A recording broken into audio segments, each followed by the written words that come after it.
That's right. We are here at WLMA. Yes, I'm right here at Sharp Facets Gallery. Yes, I'm Ann Eller, and yes, we're going to be talking a little politics with Assistant Professor of Political Science, Chad Kinsella. He is new to Lander, came here in August, has a lot of fascinating details and stuff we're going to be dissecting here.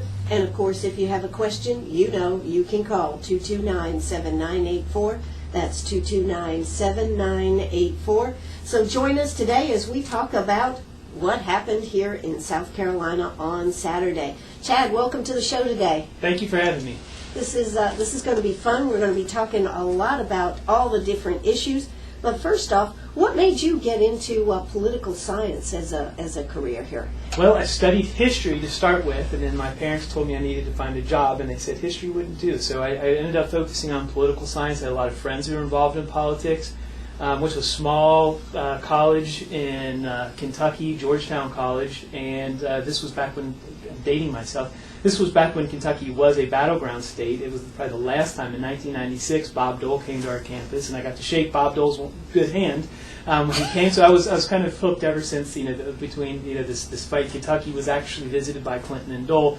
Hasn't been visited since by presidential candidates, but something I was interested in. And my family has always been kind of involved in politics. Yeah, you said your grandmother ran for city council. Yes, grandmother, she was an Austrian immigrant. She was on city council in Crescent Springs, Kentucky, and she had a very interesting time while there. Yeah, she did. And then your parents, you said what, your dad works for the railroad? Dad just actually retired from the railroad, and he very conservative in nature. He owned guns. He wanted kill all the criminals, and he would volunteer to do it. But he was a member of the union, and because of that, he would always be reliably Democratic. My mother, very liberal, thought everybody should be happy and the government should do it. But she was pro-life, Irish and German Catholic, so she would vote reliably Republican. So it was a very odd mixture. So I had a lot of fun with those two, with their debates. And what did that do to your head? So I spent the rest of my life trying to figure it all out because I couldn't figure out the two of them ultimately. So got into political science, worked in kind of some different political fields, and then taught a class at Northern Kentucky University at one point. Loved it, and the rest, as they say, is history. And here I am. And how does it feel to be in Greenwood, South Carolina? Warmer. Although the weather isn't very nice today, it's considerably warmer. Back in Northern Kentucky and Cincinnati, they had ice storms. It's been snowy, and so now I can't wait to call tomorrow. It's going to be probably in the 60s, whereas their high is probably in the 30s. So it's been very wonderful. It's a very nice town, so we've really enjoyed it. My family and I have. Absolutely. Well, that's great. Well, let's start looking at what happened here Saturday. I mean, they thought that Newt Gingrich would win. I mean, that was right up to at the very end. But I don't think anybody anticipated such a large win for him. No, I think people thought, and one of the things my old professor always would say, he called it Big momentum. Romney had that momentum. Now, even though the Iowa vote was overturned and it was given to Santorum, the damage was done. People, he had, for a while, at least for a week, he had won Iowa, he had won New Hampshire at that point. So the momentum was definitely on his side. And some of the polls about a week before the primary showed that he was actually up. So it was going to be, the kind of the trifecta. He was going to win the three big races, and he would be the nominee. However, a couple of things changed. Particularly if any of you saw the debates, Romney, if you kind of to take a football term, so I love football, he kind of played prevent, which basically meant he was not on the offense. He kind of laid back and was very soft. Maybe tried to defend himself, but not vigorously. He wanted to just kind of preserve his lead and win and go on. Gingrich was very successful in his attacks on the media, his attacks on some of the other people on the stage, and he was effective. And it really, so he's a fighter, and he came out, he fought, and he's scrappy. Let's just say it. He's scrappy. He is very scrappy. Scrappy. Whereas Mitt Romney seems to stand back and let, actually I want to say, other people do his bidding. It kind of seems that way. I think when we were talking before the show, it almost seems like he kind of feels that this is his turn. Mitt's good at some things. He's very good at raising money. He's got a very good record, as governor of Massachusetts.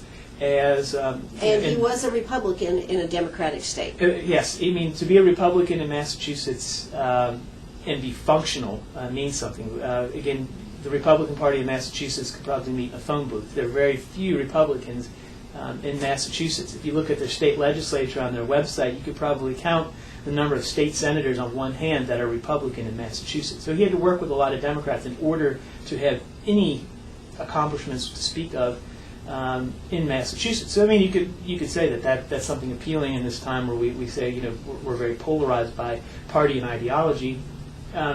But why do you think that is, that we're so polarized by party? I mean, just to go, this is really off the election stuff, but it really bugs me when we see our House and our Senate not being able to get a darn thing done because of party lines.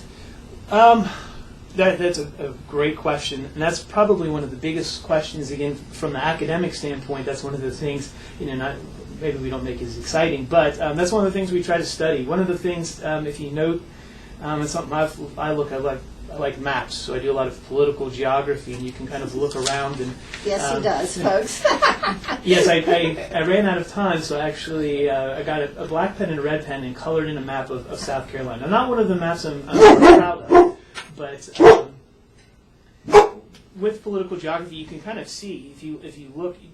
People of different parties and different ideological groups, and you can look at how they vote. If you look at the 2008 vote and how that was done, you can see very clustered in cities, and then as you get into the suburbs and rural areas, more and more Republican. One of the things I did, and again, this might apply to South Carolina. I haven't had a chance to look. If you look at southwestern Ohio and northern Kentucky, they had a same-sex marriage vote in 2004. And again, you can look at the core of downtown Cincinnati and the areas around it, very much against banning same-sex marriage, and then as you get into the suburban and rural areas, much more, for banning same-sex marriage. So I think, part of it, we're just not, there's a book that's called Hearing the Other Side. We're not talking. We have Fox News, MSNBC, and again, if you look at the different people on those shows, they cater to a different audience. So we're not hearing the other sides. We're not talking to each other anymore. It's probably one of the bigger reasons I would argue that we don't have it. And then again, if you look at the quote unquote elites, the people we have elected, they know their constituents, and they're either very conservative at this point or very liberal because of the way some of the states are and some of the congressional districts are drawn. So they act accordingly. Well, does that mean that only if a Republican becomes president, and only if the Senate becomes Republican and the House holds on to its Republicanism, that anything can happen? They do. Okay, there have been instances where the House and the Senate and the President have been able to work together, but it's becoming more and more difficult. If you look back at when President Bush was president, after 2006, when Democrats took over the House and Senate, a lot of fighting. Obama got a lot done when he had complete control of the House and Senate. Now we're having a whole lot more difficulties because the House is now in Republican hands, and there's been a lot of well-publicized fights. So it's becoming very problematic. And the argument is not so much that parties are so much the problem, that the ideological polarization within those parties and the people representing those parties are causing the problems. I think I saw something the other day. They had talked about the most conservative member of the Senate. I think it was not Nelson from Florida, from Nebraska, is more liberal than the most liberal member of the Republican Party, which is one of the senators from Maine. Again, it might be Susan Collins, I believe. So what you've got there, again, you can kind of see even the people that are towards the middle are pretty distant. Again, now there's some arbitrary way that they've judged all this, so take that for what it's worth as well. But it is difficult to, and one of my concerns is what's going to happen for the rest of the year while we wait to see who's going to be the nominee and then what the election is going to bring. Not sure. Maybe Boehner and Obama could play some more golf, and I don't know if they can come to some agreement by that. We thought the golf summit or whatever that was called could kind of bridge this divide, and maybe it did for a week or two, but it's tough. It's still tough. It's very, still very fighting. tough. That's right. And of course, tomorrow night, President Obama has his State of the Union address. But And Mitt Romney will be releasing his taxes. Well, there you go. Coincidence or not? What do you think about Mitt Romney? We'll use the word bowing to the pressure and going ahead and releasing his taxes. Well, it's... What do you say? I mean, I'm just going to interrupt. I like Ron Paul saying, I'm not going to do it. I don't want to be embarrassed. That's it. You can take it or leave it. You know, I've had to do disclosure of my economic situation, so there you go. And now Mitt said April, and now he's backed it up and said, well, since it's such an issue, I'll go ahead and release it. Well, I mean, Mitt is a wealthy individual. He has connections to a lot of wealthy people. And right now, you can kind of see with this Occupy Wall Street movement, and there was a poll taken recently, and we don't like big business and we don't like big government. So he doesn't want to try to side too much, particularly with big business. So if you think, and this is complete speculation without having seen his tax, there might be some things there that would say, well, he's much more wealthier than us. And that doesn't sometimes go well for a candidate. We want our candidates to be like us. Unfortunately, a lot of times, there's no way they could be that way and be in the race. Yes, if you look at Congress, regardless of party, they're all much more wealthy than all the of people us. that they represent. Yes. But they want to portray themselves as being of the people. But because he had to do his statement of condition or whatever, he's already put out there that he's a very wealthy man. I think so. I think he could have Financial killed this. disclosure. And perhaps he could have killed this issue a while back. And typically, one of the things in kind of politics 101 or campaigning 101 is you want to get all of your skeletons out of the closet as soon as possible. And depending upon, I have no idea what is in his taxes, but if there's something in there that's going to make people angry, he should have had that out a long time ago. A person who recently dropped out of the Republican campaign, Herman Cain, found that out the hard way. Get all your skeletons out before you get started, otherwise they will come back to haunt you. Again, the guy who had all the momentum was going his way, and then the skeletons came out. Isn't it interesting, though, he got 1% of the vote in South Carolina, or 1%, yes, 6,500 votes or something? There was, I think it was at the College of Charleston, he and Stephen Colbert came out, and right. Colbert, he had filed, he wanted to be on the Republican primary in South Carolina as a native of Charleston. He instead came out and said, vote for Cain in order to show your support for Stephen Colbert. Now, Herman Cain, who was at the same function, came out and said, don't waste your vote, but apparently, some people I'd be interested to see, if there were a whole lot of younger people who voted for Cain, you might be able to say that was a direct result of Stephen Colbert, arguing to protest. Absolutely. All right, well, we're going to hear a word from our sponsors. Fascinating stuff here today. I am with Chad Kinsella from Lander University. He's Assistant Professor of Political Science. We'll be right back, don't you? All right, we're back here having a pretty darn exciting conversation, talking with Chad Kinsella about politics, the politics of this last weekend, how it all came together. Chad, there's been a lot of conversation about John King, who set that lob up there, and do you think that put it away for Newt Gingrich? It helped, because what he did is, rightly or wrongly, one of the main targets is that the media is biased. And again, I think there's plenty of information out there to show that there are certain biases within the media, ideologically, for certain institutions. But I mean, he threw that out there, and I don't think he realized what he had stepped on. And I think what had happened also, I think the edited version, really they had to go to commercial because he got a standing ovation. So I mean, he is going after, went after those, the people that a lot of Republicans see is giving them short shrift and portraying them in a very negative light. So I mean, he won a lot of kudos for that. A lot of people really liked that he went after him. They said in the media. I read something that said that if it had not been a live audience there, the outcome would have been very different. What do you think about that? I think it was one of the pundits. I think typically a Republican pundit who said that perhaps we'll never know, but there is a strong possibility that crowd reaction means something. When we see, There's nothing like an ovation to turn you on. Yeah, it's you get caught up in the moment, and when you have that ovation, it's that standing ovation, and he just went after this guy who thought that was going to get him on this. He was very angry about this whole interview with his wife, and came right back at him, and kind of a lot of people saw put him in his place. That means something. So the momentum. Well, I think, does that mean that do people think that that went beyond just the media? It went to Newt's character, didn't it? Yeah, I mean he's very feisty, and he is regardless of love him or hate him, he's a great debater, and he's very he's an intellectual. He was one of the top students, a history student. And a PhD out of Tulane, and I was looking. I think he was like one of 5 people in Tulane's history who got the marks that he had received for his doctoral work. So a very, very bright guy, a very articulate guy, and I think that comes out in his debating patterns. We actually had Newt on WLMA. Oh, really? Had him on, yeah, we had him on, and I will say this: he is very sharp. But I brought up something that his daughter had told us about him, the alligators and the snakes down there in the swamp. And for a minute, I thought he was going to miss it, and then all of a sudden, he caught it and he went with it. So it was kind of interesting.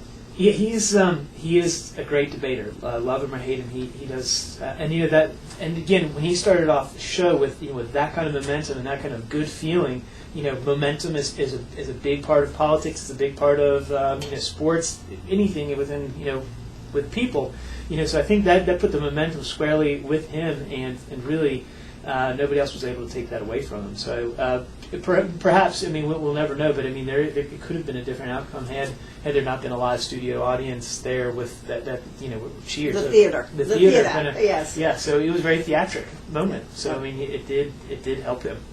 Now, I did talk to Governor John Sununu on the show for Mitt Romney, and I asked him about the quick responses, like Ron Paul saying about his taxes, that he wasn't going to because, heck, he just couldn't compete with the dollars that they had. And then, of course, Rick Santorum saying he had to go home and get him off his computer. Very folksy, I guess, is the word. Yeah, I didn't understand that one exactly. Well, I think Santorum. Of course, I'll say this, and then he'll end up winning the primary. But I'm not sure how much of a chance. He surged late in Iowa, but he's kind of folksy in that he kind of maybe identifies, well with all of us. We don't have sweater vests. We don't. Yeah, well, I don't know about the sweater vest thing, but it's. We don't have, most of us, I know I don't, we don't have, high-powered attorneys and accountants doing our taxes and, have them in a PDF to release to the public at a moment's notice. We do it on our home computer.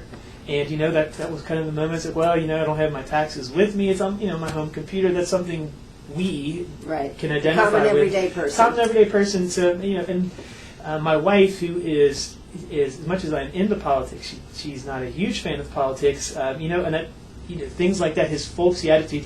What was her say? I think she ended up on Saturday voting for Santorum because he seemed like a regular guy. Unlike she said everybody else didn't seem like a regular guy. So he has kind of his that works for him. Yeah, he has exactly. his following, and that works for him. I don't know if it's going to be enough. He won over my wife, but I'm not sure if that's going to be enough to carry him. Although she would like to think so, but. Well, interesting stuff. When we come back, we're going to be talking about some of the figures and how they broke out right here in Greenwood. It's interesting that Newt Gingrich got, I think it was 44% right here in Greenwood. So that was a bigger than average percentage. So when we come back, we'll talk more about that. Hey, I'm Ann Eller right here on WLMA. Don't forget, you can also hear us on the stream at WLMA.net. South Carolina News is up. I'm here with Chad Kinsella, Assistant Professor of Political Science at Lander University. News is up. We'll be back. That's right. We're back here with Chad Kinsella. He is Assistant Professor of Political Science at Lander University. If you've got a question for Chad, something you'd like to get into it with him about, give us a call, 229-7984. That's 229-7984. We did talk to Connie Moody this morning. She said she was very pleased with the voter turnout. She said she didn't have exactly what the figures were back in 2008 when we had the primary vote, but she thought it was around 20%. This year, of course, it was a little over 23%. And even though we had rain and everything, it was an excellent turnout in Greenwood County. Now, of course, Newt Gingrich won. 42.63% is what we have here. I thought it was 44, but it says 42.63. Mitt Romney had 23.76, Rick Santorum 15.38, and Ron Paul 16.52. So Ron had more percentage-wise than Rick Santorum. So what do we have to make of Greenwood County as it relates to the state? Looking at the figures, it looked like Greenwood was fairly close to actually the state averages. So I mean, it seems aside. I think Ron Paul maybe got a little bit less than Santorum. I think statewide, but I mean, it looked like Greenwood was fairly on track with the rest of South Carolina in their voting, or at least fairly closely. Mm-hmm. So again. And I think what they've said, they've looked at some of these exit polls, and a lot of people who consider themselves conservatives, really led the push to get to help Newt Gingrich win this primary election. Well, this is a primary that anybody could vote in. Correct. Democrat, Republican, you could vote. Yes, it was interesting. Being from Kentucky originally, we have probably the most closed primary in the entire country. You have to be registered with a party by December 31st of the year before. You can actually, and then it's in May, so it's very restrictive. Some of my family, including my wife, always registers an independent. In Kentucky, you are out. You could vote in the general election, never in the primary. So it was really interesting here, and I'm having a lot of fun with it, having this open primary. What do you think that means, though, as far as voting? As far as voting, what does that mean? As far as voting, it will depend. It depends on certain situations. What I think happened, and according to the exit polls in South Carolina, is I think a very small number of Democrats did turn out. Are those people who consider themselves Democrats, but maybe kind of like the blue dog Democrats that maybe tend maybe to vote more Republican, or are conservative Democrats and voted? Are they quote unquote like the mischief voters who showed up and just voted for the Ron Paul or whatever to try to prolong the primary, as some people accused Republicans of doing in 2008 when it was Clinton and Obama. So even though it's an open primary, I would probably guess that the main motivator was for Republicans and Republican-leaning independents probably to show up, particularly conservatives and moderates. And I think if you look at the exit polls, really they didn't register anybody who considered themselves a quote-unquote liberal really show up. And I think if you were a Democratic voter and had an idea of maybe doing mischief voting and going to try to it's hard to do, number one, and number two, I think the rain probably dampened their interest in perhaps showing up to vote. So I do think, even though it's an open primary, I think typically the party faithful are typically the ones that do show up. Now you have instances like in 2008 in Michigan where the Democratic Party pulled all of the Democratic votes, or if you will, the number of I'm forgetting the word, but anyway, from Michigan, and essentially a whole lot of Democratic voters, instead of voting in their own primary, went to the Republican primary, and so there was a lot of Huckabee and some of the others were crying foul that too many Democrats crossed over, but they had no delegates because they were sanctioned by the Democratic National Committee that year. So in certain circumstances, you could have a whole lot of people from a different party show up and vote in the open primary. I would, from the numbers that I've seen, I would probably say that it was probably more likely the Republican faithful and conservatives who did show up to vote in South Carolina. So a lot can happen with an open primary, but I don't think there was any quote-unquote mischief voting, or not a lot of it. It wasn't widespread. Do you think we had any dead people voting in this one? I mean, this is a problem here in South Carolina. We had 923 in the past here. Well, that happens. Maybe, there's in Ohio, Kentucky, where I'm from, we had a whole lot of dead voters. One of the precincts I was very good at turning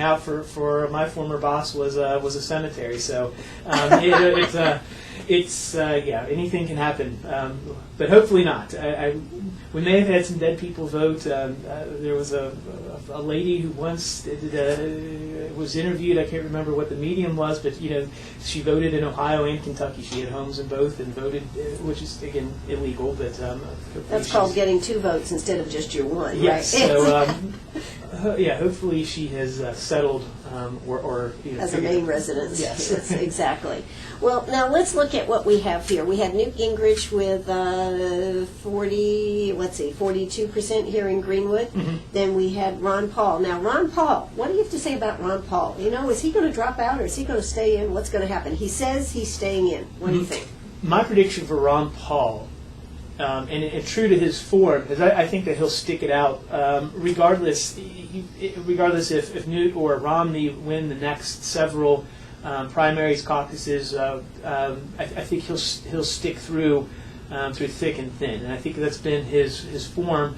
Regardless, he has a very large following, and there's probably some very good reasons for that. There's been a lot of people who've always discounted him, but he has a very, very faithful following, and he sticks to his guns, so to speak. He sticks with his beliefs, and he is. Can he help or hurt the party? What do you think? It depends upon your own beliefs in the party. And there's been a lot of people, including Sarah Palin, who have said that he might help the party. There are, like it or not, whether the party faithful like it or not, he gets a lot of attention with young voters. Here at Lander, I've seen a lot of younger people favoring Ron Paul. Where I came from, Northern Kentucky University and University of Cincinnati, he was extremely popular with a lot of young voters. I don't know if he reaches the popularity level as Obama did in 2008, but I do know, Ron Paul was, he's very popular. He has a lot of ideas that a lot of people find very appealing. Although considering himself a Republican, now he's run as a libertarian several times. One of his things that he sticks with, one of his core beliefs, he wants government out of, very laissez-faire, as we said earlier. He wants government out of everything. That appeals to a lot of people. And I think also, one of my friends on Facebook pointed out to me, if you look at all the candidates, he put Obama and Romney, and he said all of those candidates are for war. Ron Paul is the only one that that was actually for peace. Debatable and how you construe all that, but again, that a lot of people see that he is the actual real peace candidate. That he really wants to pull a lot of American forces out of really all foreign, out of Afghanistan, already out of Iraq, out of Germany, out of almost every country, and pull them back and be. I don't know if he would call it that, but I mean it's isolationism. And then really, to be very honest, there is isolationism was a core belief of Republicans. It was. When was that? I mean, it changed substantially under President Bush, and it was kind of interesting because after 9/11, and particularly with the invasions of Afghanistan and Iraq, it was kind of almost talk about party elites driving what the party faithful believe. President Bush kind of turned a lot of Republican ideas almost on their head almost overnight, and people said okay, and a lot of the think tanks that were against foreign intervention, overnight said, okay, we need democracy and all these things. During World War II, before World War II, World War I, Republicans, Theodore Roosevelt in a lot of ways, isolationist. Walk softly and carry a big stick. We were going to, keep to ourselves, but have a big stick to pounce if we needed to. And several different candidates who ran during, before, and after World War I and World War II. One of the big tenets of their foreign policy was, we're going to stay out. And then there were a lot of Irish and German Americans, particularly in the Midwest, who still affiliate with the Republican Party based on their the Republican Party's original kind of isolationist policies. And so I think Ron Paul goes back to some of that, and I think that appeals to a lot of people, like it or not. Well, he says it's in our Constitution. There's a lot of people, that he not only has, some people would argue that he's the candidate for peace, but he's the only candidate who actually wants to adhere strictly to the Constitution. So, he has a very strong following out there, and I mean not strong in that the people who like him, like him a lot, and volunteer, give money, and do a lot for him. Unfortunately for him, it's not translating into votes in order to win the presidential primary. So what will be his position at the convention where they do decide who is going to be the Republican nominee? What position will he actually fill there? It will depend on a lot of things. There is the possibility, given that this race is now wide open. We found out that Romney actually did not win in Iowa. It was Santorum, so now Santorum has a win. Romney has a win in New Hampshire. Gingrich has a win here in South Carolina. We don't know what's going to happen with Florida yet. There's a strong Ron Paul. There you go. Then everybody would have won. I guess anything's possible. But he's still winning delegates. And if it comes down to the fact, if we have a similar situation in the Republican primary as there was in 2008, where there's no clear victor or nobody, there's a chance, I think, that Santorum could eventually will eventually bow out. I could be wrong, but I project that at some point, I don't. It will become a money issue, won't it? I think it will become a money issue, and I just think that they're going to focus really on Romney. They, being the Republican electorate, will focus a lot on Gingrich and Romney, and to accept Ron Paul. So I do think Santorum will bow out, but I think that if it becomes kind of gridlock and there's no clear winner, and Romney or Gingrich won't bow out, and they have enough not candidates delegates, pardon me, to carry this thing, Ron Paul could play kingmaker of some sorts at the convention, depending upon the rules at the Republican convention, because he will have some delegates, and maybe if he does agree to bow out. There was an interesting thing that happened the other day. It might be nothing, but he originally, before the South Carolina primary, he encouraged Gingrich and Santorum to bow out, and he suggested he went after Gingrich, and he went after Santorum, but left Romney alone. And I don't know, maybe that was by accident. Maybe I don't know. Maybe could he be vying for? Did he think that Romney would win in South Carolina and carry the party, and therefore he might have some chips in the game? I don't know, maybe a vice president. I have no idea. But it's interesting, and these are the games that have to be played, and there's going to be a lot of discussion back and forth. And he got one of his wishes, at least. Rick Perry did bow out before the South Carolina primary. And John Huntsman. John Huntsman, of all the candidates that came about in the Republican primary, really is the only one who never, right or wrong, never really got a big shot. He never, almost all the candidates surged in the polls and kind of got put under the microscope. Some handled it better than others, but he never surged in the polls and really kind of, I think his big chance was in New Hampshire, because that's a more moderate Republican in New Hampshire as opposed to. And he put all his eggs in a basket and for there. He put all of his eggs in a basket, and nothing happened. Really, I think he won maybe 2 or 3%. Very, very anemic turnout for him. Ron Paul came in second, so he clearly beat John Huntsman. So John Huntsman, being out, I don't think that was going to phase the race much at all. And then Rick Perry, Newt Gingrich, I'm sure with the endorsement, I think that also maybe helped. Not substantial. I don't think that Rick Perry bowing out was the reason Newt Gingrich won, but it probably helped, because you have somebody who was touting himself as a conservative bowing out, freeing up those voters, and encouraging those voters to go then vote for Newt because of the endorsement. What do you think about it? I was always surprised that Rick Perry announced in South Carolina. Why do you think that was? It's simply strategic. Rick Perry was not going to go over probably not going to go over with Iowa voters. Now, it's very bizarre. There's a lot of arguments that this whole primary thing is is a debacle and a miscarriage of democracy, because New Hampshire and Iowa having the first crack at primaries, Iowa and New Hampshire are very unique. But anyway, Rick Perry pretty much knew that he probably wouldn't do as well in Iowa. Rick Perry was not going to go over well in New Hampshire. So his best investment of time and money was South Carolina, the more conservative voter. So he felt that he could, if he put all in South Carolina, had he been able to win that state as Newt did, it would have been different. He probably would be in the place that Newt Gingrich is in, as opposed to obviously Newt. So primaries are very strategic.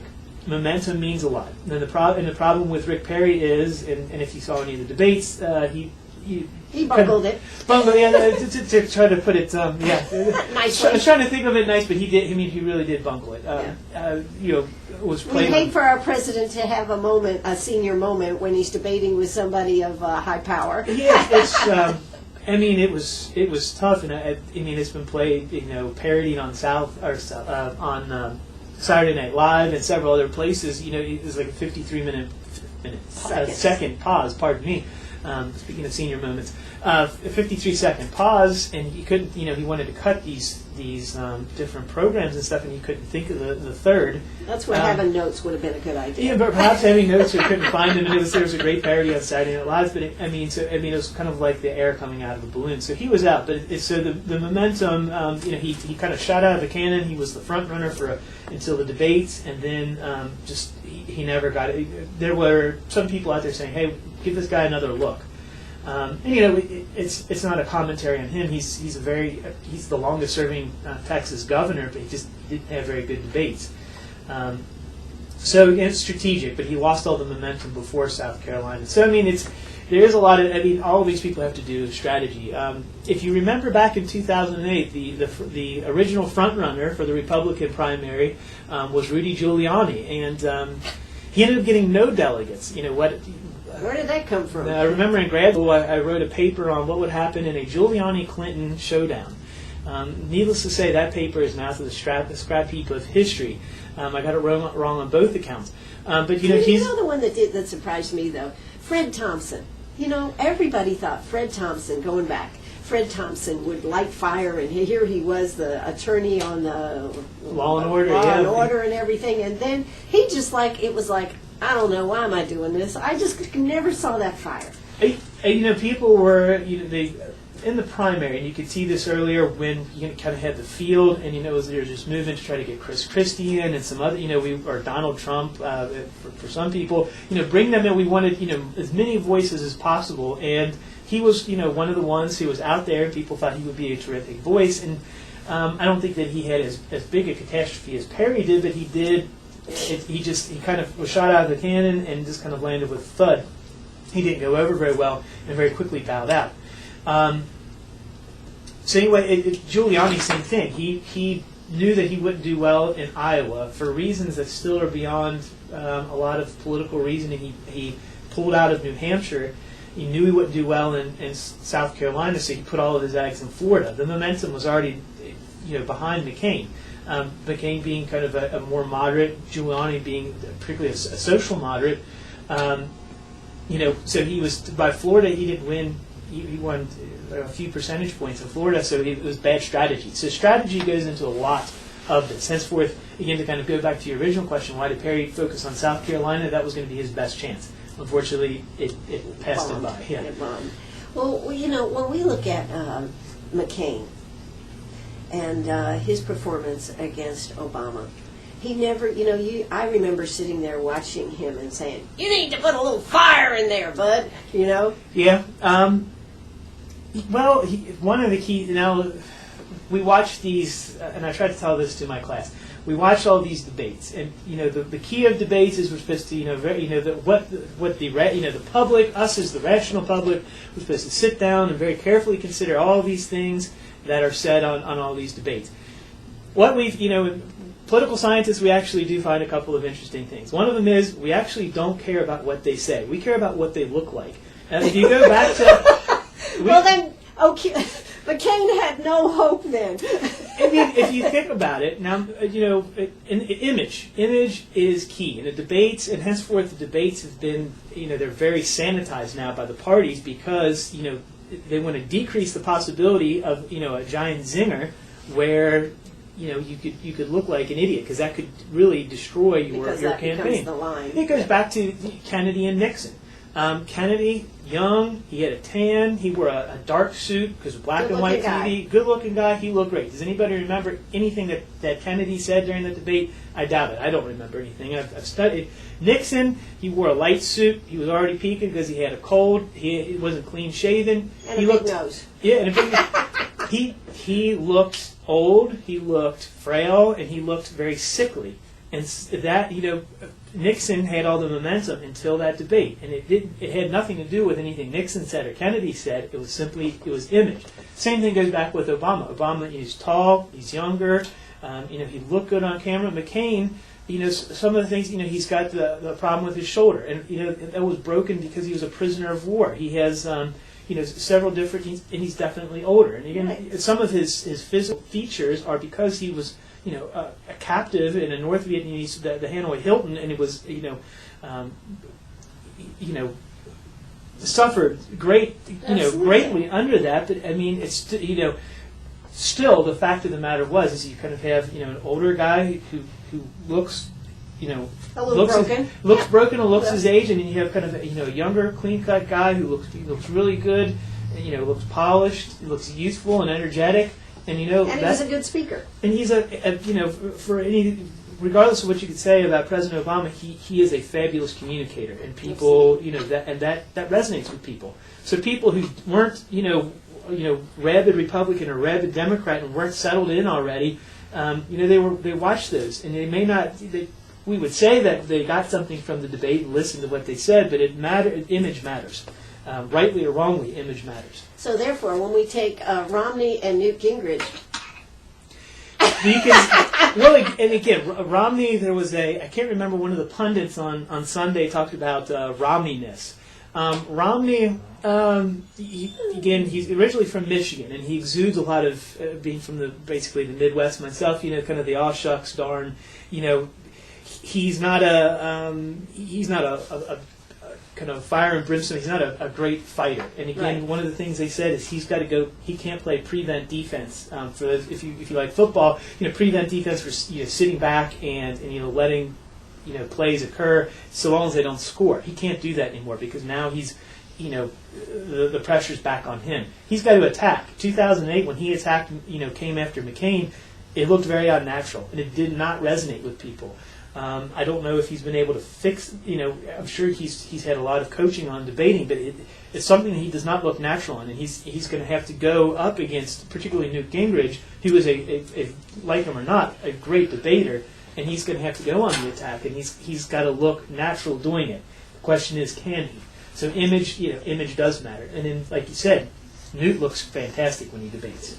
He does. He looks fantastic, but he's older. He's got white hair. He's portly, I guess would be a good description. Yes. And so therefore, if we're talking about image, I think the night I saw him sitting in Charleston, sitting in a chair debating, he did not look as good as when he's standing up on the stage. And you are listening to WLMA right here in Greenwood. For those of you checking things out here, Gracie is in the shot here.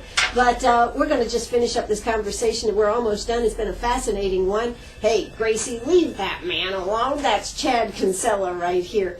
So what do you think? I mean, what I was saying is that Gracie knows it's 1 o'clock.